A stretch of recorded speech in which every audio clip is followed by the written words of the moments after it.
Buenas tardes.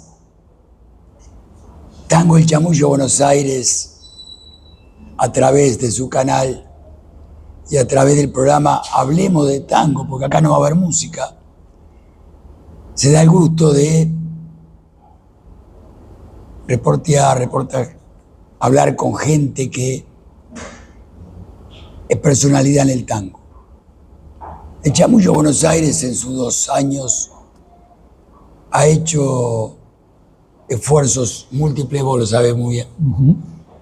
Y hoy estamos con una personalidad mundial como Gustavo Bensé-Crisabá. El gusto de recibirte con Claudia, que nos está filmando, está atrás de la cámara hoy.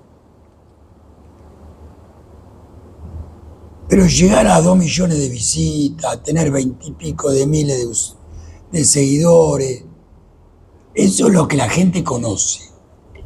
Hablemos de Tango apunta a otra cosa. Hablemos de Tango dice, buenas tardes.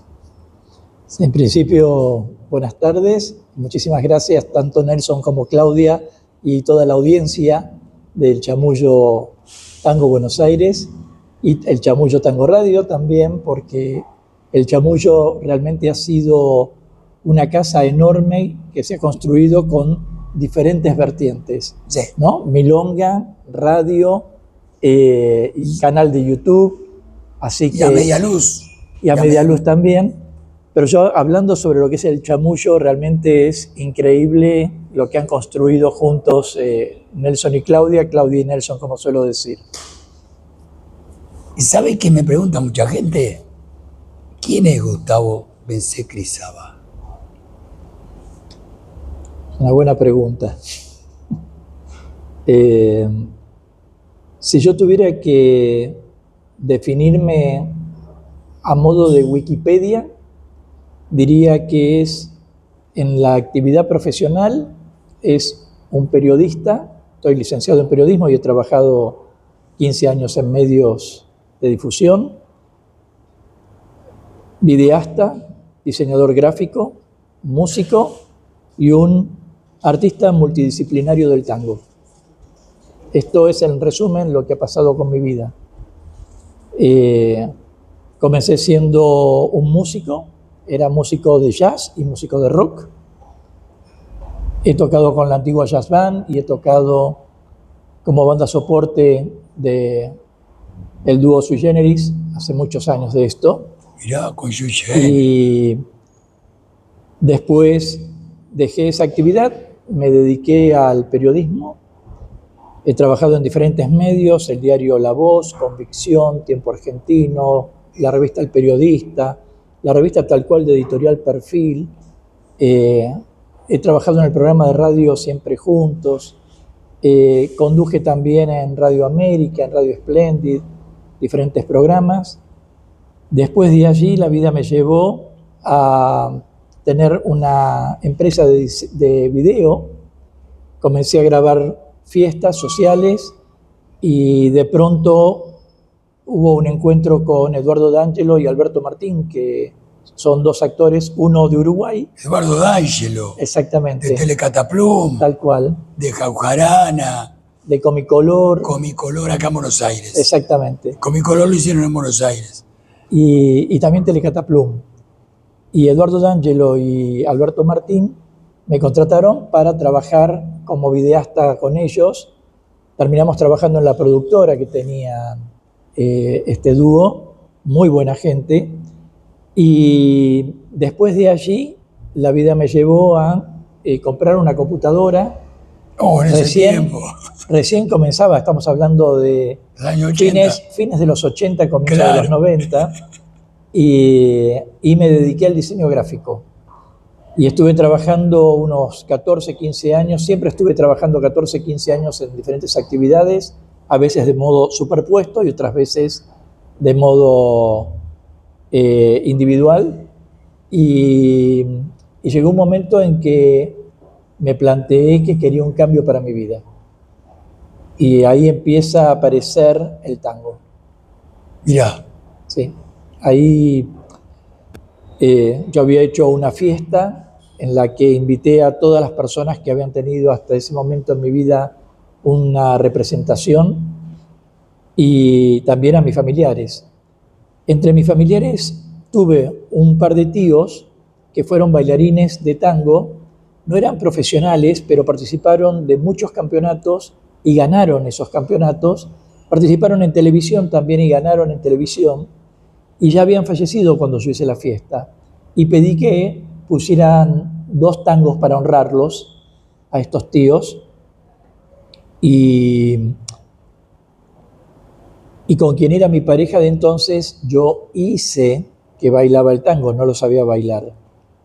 Y después de esa primera experiencia, ahí mismo en esa fiesta, mientras los demás intentaban también hacer sus pasos de tango, que nadie sabía bailar tango, estamos hablando de fines de los 90, yo me quedé pensando que le había faltado el respeto al tango. Me quedé pensando que en Corrientes bailan el chamamé, en Jujuy el carnavalito, en Santiago del Estero la chacarera. ¿Cómo podía ser posible que yo no supiera bailar la música de mi ciudad? Esto fue lo que me planteé. Y después sobrevino otra pregunta. ¿Se enseña el tango en Buenos Aires? ¿Hay gente que aprende tango en Buenos Aires? Tenía una amiga que hacía 4 años estaba estudiando. Diferentes circunstancias me llevaron a conocer maestros hasta que esta amiga me llevó al estudio donde realmente yo empecé a aprenderlo, que era el estudio de Rodolfo Dinzel. Y en ese estudio había una muestra multidisciplinaria de la danza, porque algunas de las personas que habitaban el estudio eran bailarines de danza moderna, otros de danza contemporánea, otros de folclore, otros de yoga, otros de artes marciales. Era multidisciplinario. Entonces, en la medida que yo iba aprendiendo los movimientos y los pasos y lo que se llama el sistema, ya voy a explicar qué significa esto, cada uno de estos bailarines me iba aportando un dato. Cada uno de ellos me iba agregando algo que mejorara mi forma de bailar. Yo era bastante tímido también y estaba muy excedido de peso y mi barba era mucho más abultada, por lo tanto parecía una especie de profeta bíblico. Y gradualmente, bueno, toda esta gente me fue ayudando. Empecé a entender cómo era el sistema, y el sistema se basa en una numeración que tenemos en el paso básico, y empecé a entender esa numeración como un mapa. Y en diferentes estaciones dentro de ese mapa se generan diferentes movimientos. Después de allí ocurrieron varias cosas, como por ejemplo haber encontrado a una bailarina que era muy anárquica y que Dinzel, que era un gran maestro, me dijo: vos sos muy metódico. De hecho, Dinzel decía que el único que había estudiado metódicamente el sistema era yo. Y me dijo: sos muy estructurado, tenés que practicar con esta mujer que es anárquica. Y yo le dije: bueno, pero no, ella no tiene una manera, dice, esto es lo que te va a ayudar a desarmar el movimiento. Entonces practiqué con esta mujer alemana, que era completamente caótica en su manera de bailar, pero empecé a entender qué era lo que ella hacía. Yo no sabía que Dinzel me estaba preparando como bailarín de escenario. Yo creí que eso era el tango.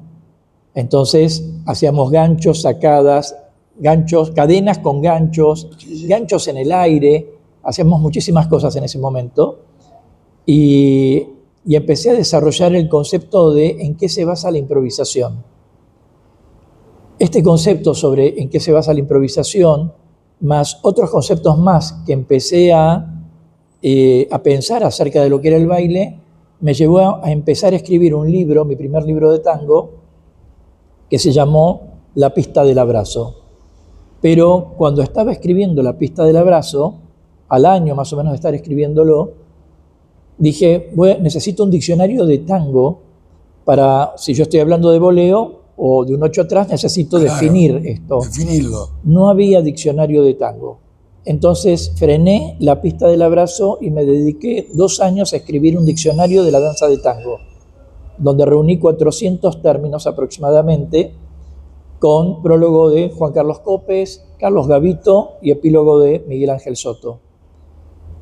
Después que terminé, luego de 2 años ese libro, continué con La pista del abrazo, otros 2 años más. Y ahí pude ya presentar ese libro. Y después vinieron otros 2, uno sobre 60 preguntas frecuentes en la danza de tango argentino, que era una recolección de preguntas que suelen hacer los alumnos, como por ejemplo, ¿se baila Piazzolla? Si mi mujer no quiere bailar tango y yo sí, ¿qué hago? Digamos, y así infinidad, digamos, son 60 preguntas que eran permanentes que yo escuchaba, o cómo comenzó el tango, etc.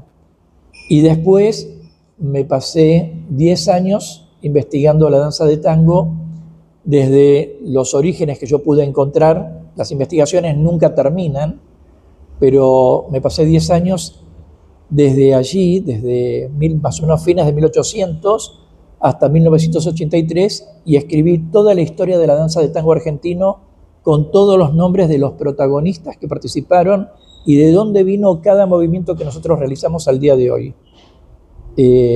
Bueno, tiene mucho que ver la cultura de mi país. Bueno, hay una incidencia también porque el fenómeno se da prácticamente de manera simultánea dentro de Montevideo y Buenos Aires, pero no solamente también en Buenos Aires, sino también se da en Rosario, se da en Tucumán. Dentro de Buenos Aires se da simultáneamente en diferentes barrios. Entonces, hablar de, por ejemplo, cosas con las que yo me encontré en la investigación, el tango comenzó en los corrales viejos. Esto es un punto de vista. Hay otros que te dicen que el tango comenzó en Palermo, hay otros que te dicen que el tango comenzó en Recoleta, otros que te dicen que comenzó en Flores. Todos tienen razón. Digamos, no es en que Montevideo también. lo interesante es que el fenómeno se dio simultáneamente en diferentes barrios, que todavía no eran barrios, en realidad eran pedazos de tierra, ¿no? Eran parcelas, qué sé yo, era otro Buenos Aires. Pero mirá qué interesante todo lo que vos has contado. Que el boca a boca no se haya, que vos lo tuviese que investigar y el boca a boca no se haya, o sea, como toda cultura de los fariseos, egipcios, nosotros judíos, el boca a boca era generación tras generación. Así es. Y sin embargo, hay muchas cosas del tango que no sabemos. Afortunadamente, por trabajo periodístico, toda la información que publiqué en el libro que finalmente reunió toda esta información se llama Los Legionarios del Abrazo, y por trabajo periodístico yo estoy acostumbrado a cruzar toda la información. Y esto significa que si alguien me dice algo, yo necesito tener un testimonio de otra persona que me confirme eso. Si no me lo confirma, el dato No queda excluido. Porque hay una diferencia entre lo que es imaginar, creer, opinar y el dato. ¿Sí? El dato tiene que ser comprobable. Entonces, por ejemplo, Copes en algún momento me dijo que había ganado un concurso en el Luna Park. Encontré una persona que fue testigo de ese campeonato, que me dijo Copes no fue campeón en el Luna Park. Hablé con María Nieves, que fue la compañera de Copes, que me dijo no ganamos en el Luna Park, es decir, me confirma lo que me había dicho este testigo, que era el turco José, que vivía en Villa Urquiza, un gran bailarín, el turco José Brahemcha. Me confirma lo de María Nieves, y cuando vuelvo a hablar con Copes, Copes me confirma que efectivamente no habían ganado. Lo que pasa es que consideraban que habían ganado moralmente porque la gente los había avivado. Ellos llevaban el número 11 en ese campeonato de Luna Park y los habían llevado en andas por la avenida Corrientes. Y esto me lo confirma a su vez María Nieves, que estaba, y sigue estando, supongo yo, en algún punto, muy enojada con Copes. Sí, yo sé que está enojada. Entonces, para mí esto también fue muy valioso porque mi intención no era hablar sobre Copes, sino lo que había ocurrido en ese momento, en ese hecho. Ese evento. Porque esta pareja, Copes y María Nieves, fueron una bisagra dentro de la historia del tango.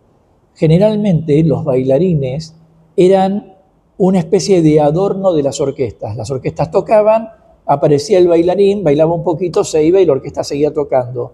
Copes y María Nieves revirtieron esto e hicieron que los bailarines fueran las figuras del show y la orquesta fuera lo que acompañara. Es decir, la orquesta quedó atrás y los bailarines quedaron adelante como primeras figuras.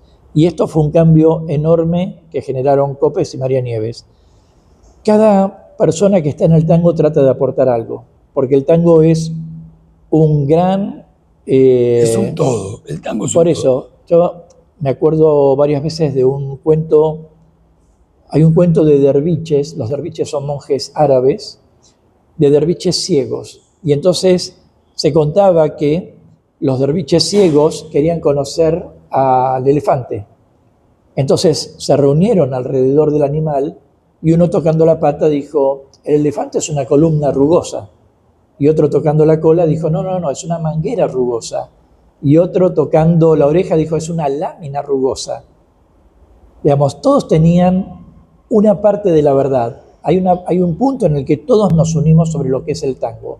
Pero de acuerdo como cada uno esté enfocado, uno dirá, el tango hay que bailarlo más abrazado, otros con más distancia, unos con más figuras, otros con menos figuras. Y está todo bien. Todo es, exactamente, y todo eso es válido. Todo es válido. Entonces, yo, como vengo del escenario y Yo también, sí.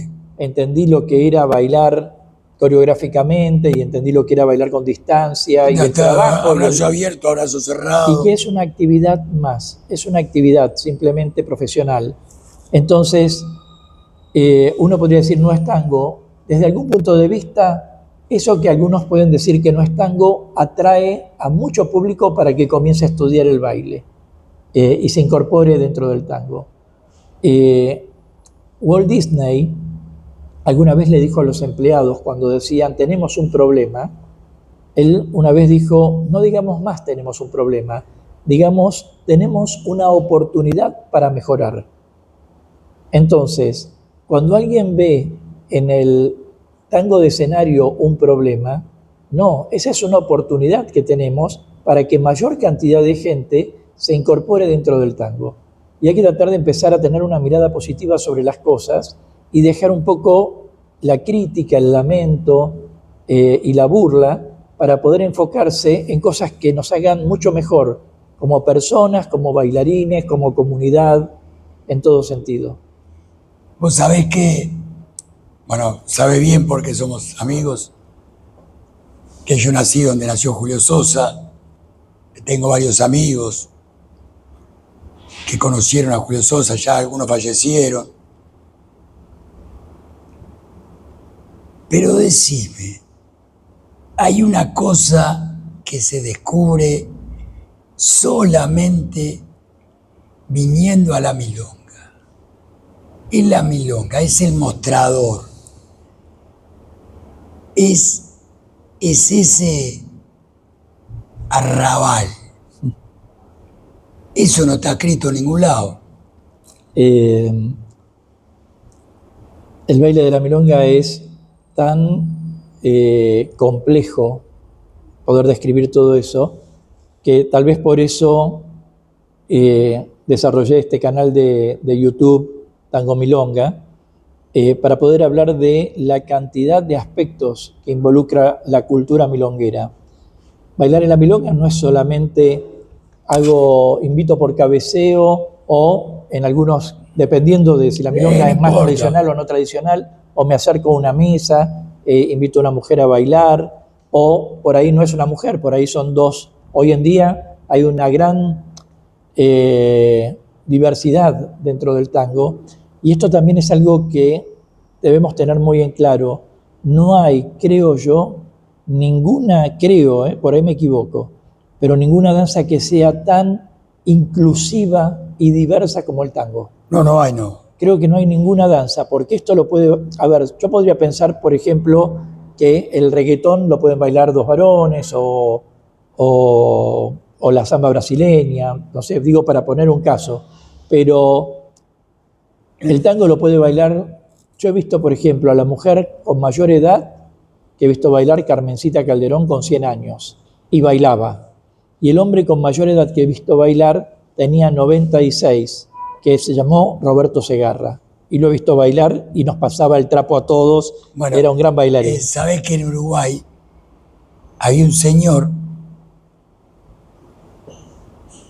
que tenía 94 años y iba a bailar todos los días? En colectivo. Y se iba de Joven Tango 12 menos cuarto, porque a las 12 le pasaba el colectivo, el último colectivo que lo llevaba a Positos. 94 años. Y me decía Aníbal, flaco, nunca deje de bailar. ¿Qué pasa con eso? Nunca deje de bailar. El baile, el baile de la milonga en realidad, es mucho más allá que solamente bailar, invitar a una persona a bailar y moverse en la pista. Es mucho más que esto. El baile de la milonga comprende aspectos sociales, es decir, comenzás a vincularte con otras personas. Las piernas son los miembros del cuerpo que mayor cantidad de sangre bombean, y esto va al corazón y oxigena todo el cuerpo, lo que hace que en la medida que más movemos las piernas, como las personas que más caminan, ¿sí?, y las personas que más bailan, generan generalmente una actividad celular dentro del organismo que trabaja como un anti-envejecimiento. Quienes bailamos envejecemos más lentamente que aquellas personas que no bailan. Me parece que no es mi caso. Bueno, también hay que ver qué es lo que uno consume, ¿no?, y todo eso, pero digo, por ejemplo, si una persona se dedica a tomar mucho alcohol, a fumar cigarrillos y a estresarse rápidamente, seguramente esa persona va a envejecer, por más que baile, va a envejecer más rápido. Pero en términos normales, la gente en general va a mantenerse joven. Y además también hay aspectos románticos que a veces se suscitan en las milongas, y hay aspectos de amistad. Por lo tanto, hay una gama digamos, policromática de muchos colores dentro del baile que hace que sea muy rico. Y lo podés ejercitar, obviamente, desde que tenés 5 años hasta los 100, por lo menos que yo he visto. Yo he transitado mucho por la Argentina bailando tango, con los SETI. Me recorrí mucho la Argentina, muchos eventos. Y hay una cosa que el mundo viene a bailar a Buenos Aires. Uh-huh. Ahora yo veo que Buenos Aires quiere ir a bailar por el mundo. ¿No es una contradicción? Mira, yo más o menos llevé 20 años de trabajo en el exterior. Trabajo en, sobre todo, Estados Unidos, Canadá, México y Europa. Más o menos 20 años, estuve 8 meses por año en estos lugares. Antes de que yo pudiera viajar, había otros maestros, como era el caso, por ejemplo, de Nito y Elba, o Carlos Rivarola, Carlos y María Rivarola, ni hablar, por supuesto, de Copes y María Nieves, Susana Miller. Digamos, habían muchos maestros, Gustavo Naveira, y con diferentes estilos. Y había compañías, ¿no? Bueno, Copes había armado compañías, pero en el momento anterior a que yo empezara a viajar, por ejemplo, Gustavo Naveira había formado un grupo, pero no era un grupo, no era una compañía de tango, sino que era un grupo de personas que bailaban dentro de una misma forma, que era lo que se llamaba en algún momento, o algunos llamábamos el estilo naveiriano, que trabajaban mucho los desplazamientos de eje y que generaron lo que llamamos hoy las volcadas, las colgadas, ese tipo de movimientos. Susana Miller, por ejemplo, se enfocó en algo que llamó el estilo milonguero, que trabajaba más sobre temas de conexión, rítmica y otras cositas más. Trató de hacer una... Siempre abrazo cerrado. Claro, exactamente, y tratando de rescatar todo lo que tenían los viejos milongueros. Otros, por ejemplo, se dedicaron más al tango fantasía, como era el caso de Gloria y Eduardo, que también han viajado muchísimo alrededor del mundo. Tango argentino también. Bueno, justamente Copes, María Nieves, Gloria y Eduardo estaban en la compañía Tango Argentino. Y Sí, claro, pero ahí lo llevó Mayoral. no, Mayoral estuvo dentro de la compañía, Sí. pero Segovia y Orisoli, que eran los que organizaron el evento, lo fueron a consultar primero a Copes. Copes descreyó de esa propuesta, dijo que no. Al cabo de 6 años volvieron Segovia y Oresoli a proponerle a Copes el trabajar en este espectáculo de tango argentino. Copes finalmente, aunque sin muchas esperanzas, dio el sí. Consultaron después con Nelson y Nélida. Nelson. Y Nelson dijo, yo acepto con la condición de estar en el cartel abajo de Copes. Y efectivamente, en los programas que se pueden ver de tango argentino, Nelson figura abajo de Copes. Bueno, pero a lo que voy es que estos bailarines llevaron el tango fantasía, y después aparecía, por ejemplo, Nito, que llevaba el tango salón fantasía. Entonces tenías el tango fantasía, el tango salón fantasía, el tango milonguero, el tango naveiriano, que después se terminó llamando tango nuevo. ¿Sí? Y después tenías los que eran estrictamente de tango salón, como podían llegar a ser en su momento, aunque usaban fantasías, Javier y Geraldine. Pero a lo que voy, ¿no? El tango en el, y Gavito, ¿no? El También. tango en el mundo lo veía así. Ahora, la diaria, la milonga, todo. Yo vine a la Argentina para bailar tango. Bueno, todo esto que yo te menciono es tango. Y toda esta gente... No, pero es un tango de Foresport. No, yo en eso me permito disentir. Todo eso es tango también. Y muchos de los que viajaron y los que viajamos presentamos el tango como lo veíamos. Por ejemplo, cuando Copes enseña ganchos y sacadas, por ejemplo, o Eduardo Arquimbau enseña lo mismo, o hasta más adelante, inclusive por ahí, Miguel Ángel Soto pudo haber hecho esto. Digo, cuando se enseña todo este tipo de cosas, se enseña porque el maestro trata de dar todo lo que tiene. Después el alumno decidirá si quiere utilizar esas herramientas o va a cambiar hacia otro lado. Yo comencé haciendo ganchos. A ver, en mi cuarta clase, yo ya estaba haciendo ganchos. A los 4 meses de estar estudiando tango, ya me llamó una bailarina para hacer una exhibición de homenaje a Gustavo Naveira en el Club Grisel. Entonces, digamos, si yo no sabía siquiera girar y pedí que en el Club Grisel digan que tenía 4 meses para que no me tiraran con tomate y lechuga, era así. Yo sentí un gran respeto por el tango, claro, y lo sigo sintiendo. Se respeta el tango hoy. Hoy es distinto. Hoy hay, de lo que yo conocí, estoy hablando de hace más o menos 25 o 30 años, de lo que yo conocí a lo que hay hoy hay otro tango. Hay otra forma de ver el tango, desde el punto de vista, por ejemplo, de lo que son los códigos, que son las normas de comportamiento de convivencia, que utilizamos exactamente para invitar a bailar, para manejarnos en la pista. Bueno, yo he visto gente, por ejemplo, que no establece cabeceo, sino que va a una mesa, y que la mujer a veces acepta. O he visto mujeres que ahora invitan a bailar también, se acercan a la mesa del bailarín y lo invitan a bailar. Esos son cambios, por ejemplo, que se generaron, yo diría, en los últimos 4 o 5 años. Hay veces que veo, bueno, esto lo veía antes también, esos bólidos que se involucran en la pista, pero están todos como más relajados. La manera de vestir. Antes, cuando vos ibas a una milonga, todos llevaban saco. A eso voy. Todos llevaban saco, muchos corbata, si no todos. Perdón que toqué el micrófono, si no todos. Y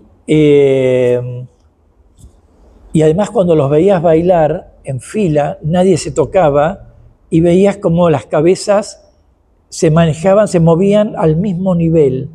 Y esto significa que, como si estuvieran pisando una cinta transportadora, ¿sí? Todos los veías parejitos. A eso iba. Nadie se chocaba con nadie. A eso iba, porque era el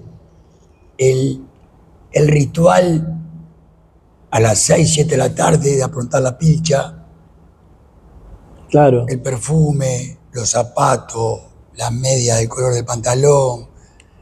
Bueno, había hombres que tenían el traje de fin de semana. Claro. Bueno, algunos tuvimos otra suerte y teníamos otra pilcha. Pero digo, podíamos variar. Pero digo, ese ritual, o sea, ¿cómo llega un chico o una chica de jean a la milonga y baila hoy? Antes no pasaba. Mira, en algún punto ocurría algo de esto, porque yo recuerdo que Joana Copes, la hija de Juan Carlos, Joana Copes bailaba en una época con Sebastián Arce. Sebastián Arce, tanto Joana Copes como Sebastián Arce, dos grandes bailarines, Baila muy bien. pero cuando eran muy jovencitos, bailaban con jeans.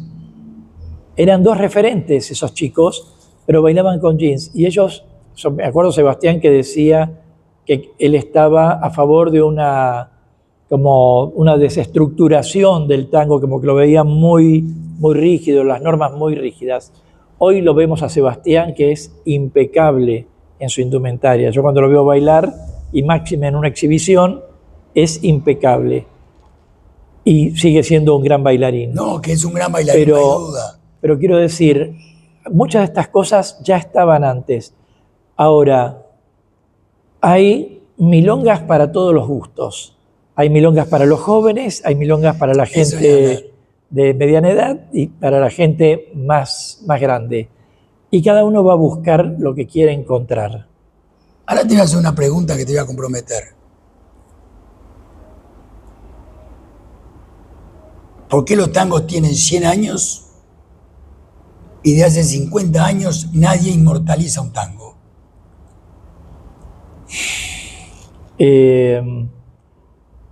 Dentro de lo que es el espectro musical, nosotros hemos tenido en la década, sobre todo del 30, 40 y 50, en esas, porque generalmente se habla del 40 y del 50, pero no, el 30 hay que recordar que Canaro ya estaba en el 30 y D'Arienzo en el 35 es cuando, como decía Troilo, hizo levantar a los bailarines de las sillas. Entonces, ya en el 30, estamos hablando de primera década, de la segunda, y además el efecto de D'Arienzo ocurre porque la economía que habíamos pasado tan mal en la década del 30 y que generó lo que se llamó la década infame en la Argentina, esa mala economía, que fue una respuesta de Wall Street en el 29, empezó a mejorar, y ese mejoramiento es lo que hizo que apareciera de repente una orquesta como la de D'Arienzo y que todos quisieran invertir en el baile y disfrutar de un mejoramiento económico. Ahora, esto generó, sumado a que la Segunda Guerra Mundial impedía las grabaciones de cualquier otra música y que había una política nacional argentina que decía que debía pasarse 70% de música por la radio, generó una gran fuerza para todo lo que era la música nacional. Eso estuvo muy bien. Tango, claro, tango y folclore. ¿Sabe por qué? Porque ahí estaba, que no pasó en Uruguay, que traían todo enlatado. Entonces, las radios uruguayas, en vez de promover al artista uruguayo, promovían artistas extranjeros, incluso argentinos. Uh-huh.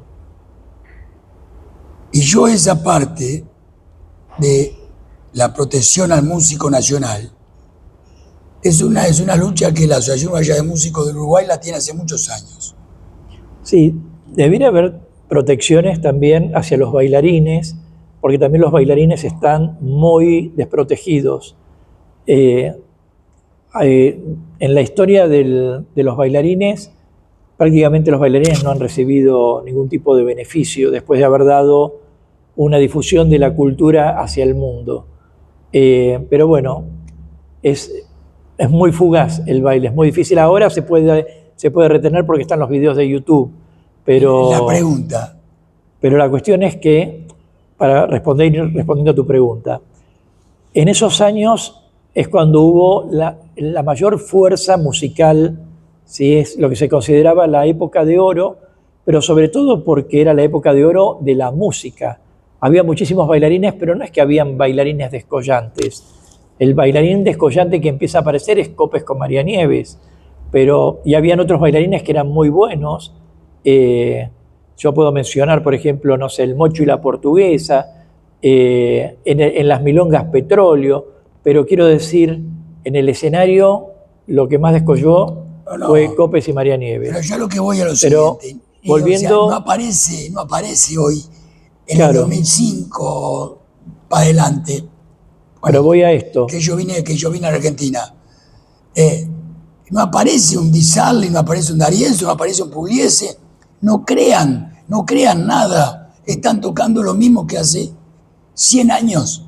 Bueno, hay algo que ocurrió en estas décadas. En fines de los 50 hubo una gran crisis económica. Esa crisis económica hizo que tuvieran que reducirse todas las orquestas. Quiero que sigas este razonamiento. Se redujeron todas las orquestas, algunas se desmembraron directamente, muchos cantantes se perdieron en el camino, y la RCA Víctor tenía un hombre de Colombia que era un cerebro en marketing, muy criticado por algunos, pero el hombre sabía muy bien lo que hacía, y empezó a hacer un estudio, fue uno de los primeros estudios de mercadeo que hubo acá, para saber qué quería la gente, y sobre todo qué quería la juventud. La juventud quería el rock, porque acá llegó el rock más o menos en los 50. 50-60. Exactamente en el 56, si mal no recuerdo, en el 56. Que vino Bill Haley, que acá le decimos Bill Haley, pero es Bill Haley, y que cantó en el Teatro Ópera. Ahora, lo que ocurrió es que se descubrió que, si bien habían grupos folclóricos, como podían ser, por ejemplo, los chalchaleros, que tenían muy buena repercusión, las dos orquestas que más ingresos generaban económicamente eran la de D'Arienzo y la de Troilo. Entonces se puso el foco en Troilo y D'Arienzo. Y además a esto hay que sumar que en el 60, exactamente en 1960, muere Di Sarli, y en el 64, que es justo cuando aparece el long play A Hard Day's Night, Anochecer de un día agitado de los Beatles, justo ese mismo año muere Canaro. Y eso es una bisagra enorme en la historia. Muere Canaro cuando aparece el disco de los Beatles, Anochecer de un día agitado. Pero vos fíjate que Canaro ya llevaba 50 años. Canaro regresó de Europa porque se lanzó la Primera Guerra. O sea, fue antes de 1915. Sí. Y además Canaro tocaba en la orquesta de Greco. Pero a lo que voy es que lo primero que hay que ver es que la música, como la danza, como todo, tiene que ser un negocio. Si no es un negocio, no va a funcionar. Y sé que parece esto como algo muy crítico, pero lo cierto es que lo que no produce ingresos, y esto se puede comprobar a lo largo de la historia, lo que no produjo ingresos desapareció, terminó por extinguirse. Entonces, todas las orquestas que fueron produciendo ingresos empezaron a crecer. Hoy en día, ¿qué es lo que ocurre? Las empresas discográficas y las emisoras radiales no pasan generalmente a las nuevas orquestas, porque para tener copias o recreaciones de las orquestas más tradicionales, escuchamos las orquestas más tradicionales. Entonces, ¿para qué voy a escuchar a un émulo de Di Sarli cuando tengo a Di Sarli? Pero ¿por qué no aparece alguien que cree algo que te rompa la cabeza? Bueno, o sea, Di Sarli no apareció de la nada, Pugliese no apareció de la nada, D'Arienzo no apareció de la nada. Los tipos eran creativos, crearon su estilo. Vos decís, este es D'Arienzo, este es Di Sarli, a mí me encanta De Angelico La Roca, por ejemplo. Sí. Y o sea, eso hoy no aparece. A ver, vamos a distinguir algunas cosas. Tenemos cantantes que son extraordinarios. Tenemos cantantes que son, qué sé yo, empezando por Ariel Ardit, Lidia Borda, Sandra Luna. Hace poco escuché a un joven que me encantó, Rodrigo Morel, que cantó, presentado por Pablo Ramos en Los Herederos del Compás, en La Plata Baila Tango. Jesús Hidalgo. Digamos, hay muchísimos nuevos valores y hay otros más que ahora que los No tengo en el importa. rostro de ellos, pero no puedo mencionar los nombres. A todos, a Pero todos en general. La cantante de La Romántica Milonguera. Sí, Marisol. Sí. Marisol Martínez. A ver, hay infinidad de cantantes que son extraordinarios.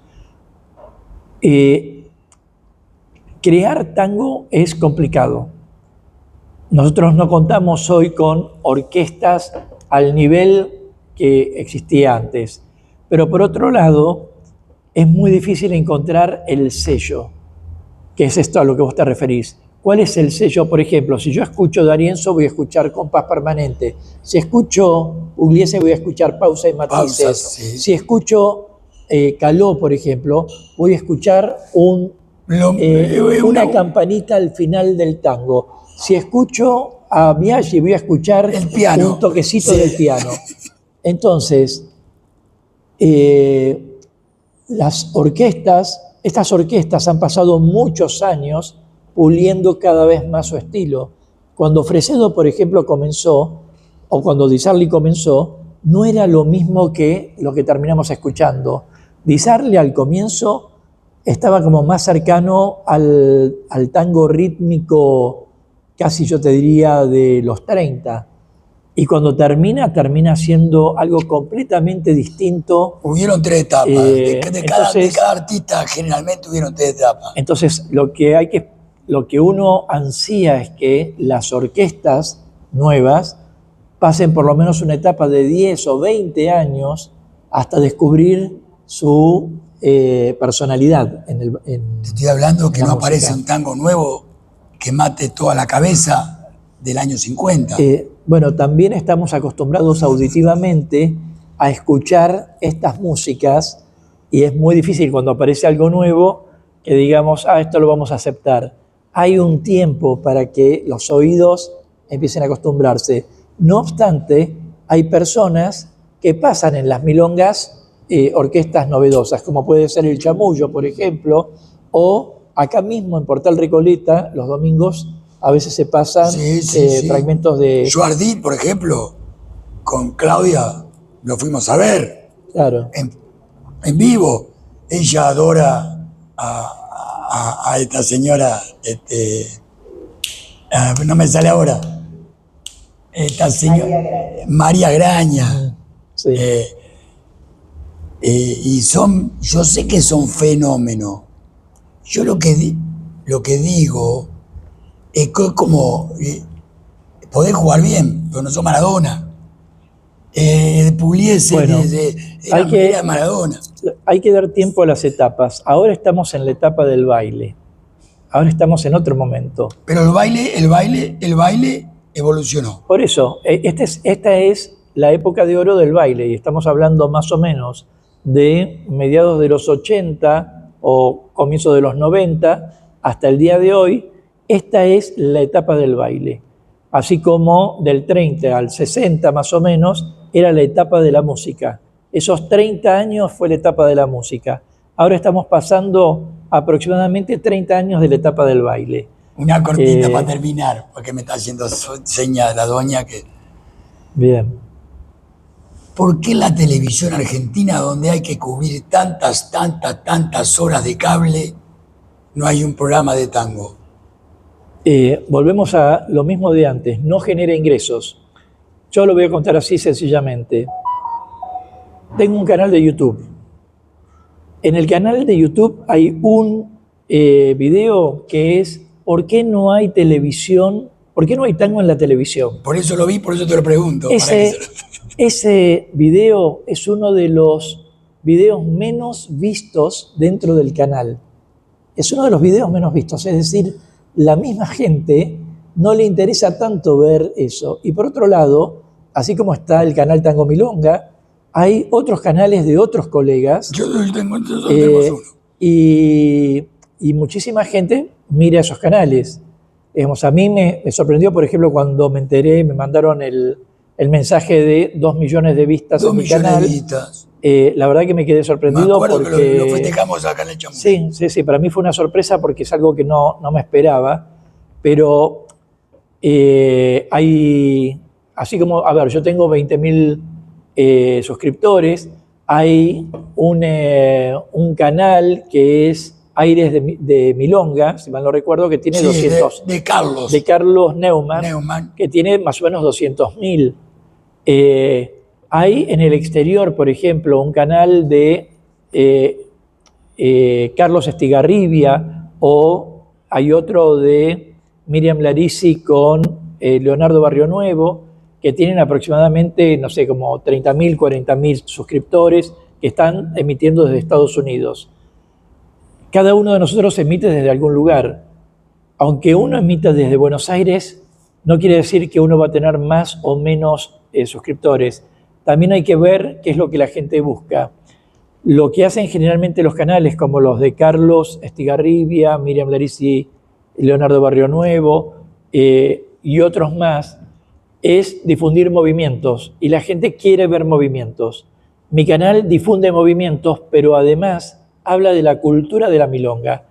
Esto es, creo yo, lo único distintivo. Creo que no hay otro canal en YouTube que hable sobre lo que es la cultura de la milonga.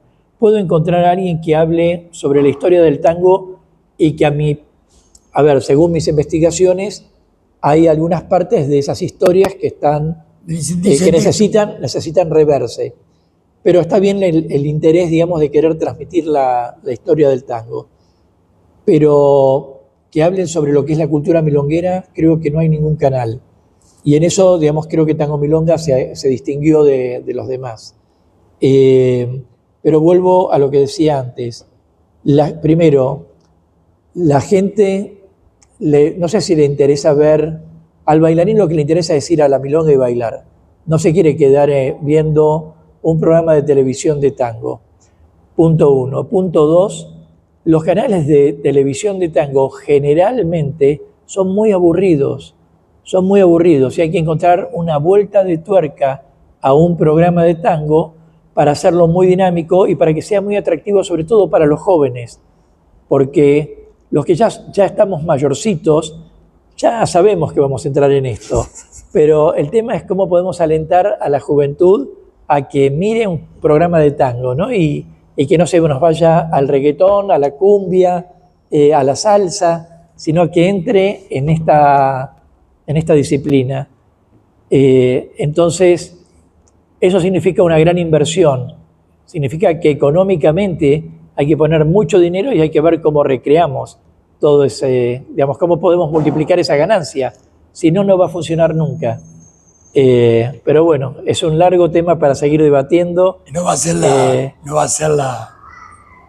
hoy es la primera, pero nunca se sabe cuál es la última. Yo por lo pronto quiero agradecerte tanto a vos como a Claudia y quiero agradecerle a toda la audiencia del Chamullo, todos los espectadores que van siguiendo todas estas informaciones que ustedes han trabajado con tanto ahínco, desde lo que es la milonga hasta las entrevistas, por ejemplo, con el bailarín Carlos Borges, un gran bailarín, o el mismo Fabio Rosenech, que es el dueño de esta casa. De este emprendimiento. Así que quiero agradecerles a todos ustedes que estén estén profundizando con tanto ahínco dentro del tango. Hay mucho compromiso. Así que muchísimas gracias y gracias por esta invitación que me hace sentir honrado de estar aquí. El gusto de conversar con una persona que lo vieron 2 millones de personas. No sé cuántas personalidades en el mundo la han visto 2 millones de personas. Pero Gustavo, usted sabe que de la casa Sabe que es parte del Chamullo del primer día, del Muchísimas Chamullo Tango gracias. Radio, el Chamullo Televisión. La casa está abierta y usted es siempre bienvenido. De parte de mi señora Claudia, de Rosita, que es parte del equipo. Muchas gracias. Muchísimas gracias.